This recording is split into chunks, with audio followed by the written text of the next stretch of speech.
ದೇವ್ರ ಪ್ರತ್ಯಕ್ಷ ಆಗ್ಬಿಟ್ಟು ಮನುಷ್ಯನಿಗೆ ಕೇಳದಂತೆ ನಿಂದು ಏನಪ್ಪ ಇಲ್ಲಿ ನಾನು ಹೇಳಿದೆ ನಂದು ಮನೆ ಇದೆ, ನನ್ನ ಹೆಂಡತಿ ಇದ್ದಾರೆ, ಮಕ್ಕಳಿದ್ದಾರೆ, ಇದೆಲ್ಲ ನಂದು, ಏನೋ ಒಂದು ಬಿಸ್ನೆಸ್ ಇದೆ, ಅದೆಲ್ಲ ನಿಂದಲ್ಲಪ್ಪ, ಅವರೆಲ್ಲ ಇರೋರ್ಗಷ್ಟೇ, ಹೋಗ್ಬಿಟ್ರೆ ಅವ್ರು ಯಾರು ನಿನ್ನಲ್ಲ, ನಿಂದು ಅನ್ನೋದೇನು, ನಂದು ಅನ್ನೋದು ನನ್ನ ಬಾಡಿ ಅನ್ನೋದೆ, ಬಾಡಿನೂ ನಿಂದಲ್ಲಪ್ಪ, ನೀನು ಸತ್ರೆ ಅದನ್ನು ಊತಾಕ್ಬಿಟ್ಟೆ, ನಿಂದು ಅನ್ನೋದೇನು, ಅಟ್ಲೀಸ್ಟ್ ನನ್ನ ಆತ್ಮ ಅನ್ನೋದು, ಆತ್ಮನು ನಿಂದಲ್ಲ, ಅದು ಪರಮಾತ್ಮದ್ದು, ನಿಂದು ಅನ್ನೋದೇನು. ಅವನಿಗೆ ಶಾಖ ಆಗೋದು, ನಂದು ಏನೂ ಇಲ್ವಾ ಹಂಗ, ನಾನು ಯಾಕೆ ಇಲ್ಲಿ ಹುಟ್ಟಿದ್ದೀನಿ, ಯಾಕೆ ಹುಟ್ಟಿಸಿದ್ಯಾ ಇಲ್ಲಿ ಅಂತ. ಅವಾಗ ದೇವರು ಹೇಳೋದು, ಒಂದೊಂದು ಕ್ಷಣನೂ ನಿಂದಿದು, ನೀನು ಬದುಕ್ತಿರೋ ಒಂದೊಂದು ಕ್ಷಣಗಳಿದೆಯಲ್ಲ, ಒಂದೊಂದು ಮೊಮೆಂಟ್ ಇದೆಯಲ್ಲ, ಅದು ನಿಂದು, ಅದನ್ನ ಅನುಭವಿಸುವ.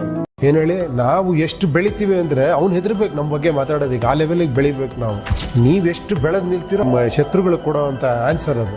ಹೋಗಿ ಅವನು ಎರಡೇಟ್ ಹೊಡೆಯೋದಲ್ಲ ಅದು. ಆಕ್ಚುಲಿ ನಿಮ್ಮನ್ನ ತಿರುಗಿ ನೋಡೋಕ್ಕೆ ಆಗ್ಬಾರ್ದು, ಅಷ್ಟು ಭಯ ಪಡ್ಬೇಕು, ಆ ಲೆವೆಲ್ಗೆ ಬೆಳಿಬೇಕು ನಾವು.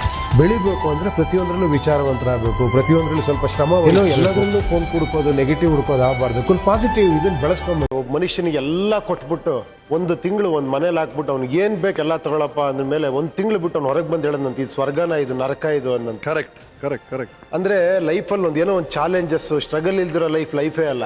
ಎಲ್ಲವೂ ಇದ್ರ ಮೇಲೆ ಎಲ್ಲ ಇರೋದೇ ದೊಡ್ಡ ಪ್ರಾಬ್ಲಮ್ ಆಗ್ಬಿಡುತ್ತೆ. ಹೌದು, ನಿಜವಾಗ್ಲೂ ಲೈಫಲ್ಲಿ ಮನುಷ್ಯನಿಗೆ ಆ ಸ್ಟ್ರಗಲ್ ಬೇಕು, ಆ ಒಂದು ಹೋರಾಟ ಬೇಕು, ಅದು ಸಾಯೋವರೆಗೂ ಆ ಹೋರಾಟದ ಮನೋಭಾವ ಇರಬೇಕು. ಕರೆಕ್ಟ್. ಅದೇ ಲೈಫನ್ನು ಎಳ್ಕೊಂಡು ಹೋಗೋದೇನೋ ಅನಿಸುತ್ತೆ ನನಗೆ. ಖಂಡಿತವಲ್ಲ.